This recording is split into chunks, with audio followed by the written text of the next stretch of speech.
Hi అండి. కొత్తగా tailoring చేసే వాళ్ళకి ఒక మంచి టిప్ చెప్తాను.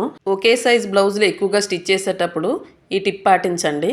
ముందుగా లూజ్ ఎంతొచ్చిందో చూసుకొని కొల బ్లౌజ్‌లో, తర్వాత చంక లూజ్ ఎంతొచ్చిందో రాసుకోండి. తర్వాత బాడీ నడుము లూజ్ ఎంతొచ్చింది, షేప్ బెల్ట్ లూజ్ ఎంతొచ్చింది రాసేసుకున్నామనుకోండి, ఇంకా మనకి బ్లౌజ్ పని ఉండదు. బ్లౌజ్ పక్కన పడేసి ఈ 4 కొలతలు ఉంటే ఇంకా టేప్ ఒకటే ఉంటే చాలు. మనం ఆ కొలతల ప్రకారం పెట్టేసుకున్నామంటే బ్లౌజ్ ఫిట్టింగ్ చాలా పర్ఫెక్ట్‌గా వస్తుంది. మనం అస్తమానం కొల బ్లౌజ్ తీసి టైం వేస్ట్ చేయాల్సిన పని ఉండదు. టేప్ ఒకటే పక్కన పెట్టేసుకుంటే చాలా ఈజీగా సైడ్ జాయింట్లు వేసేసుకోవచ్చు.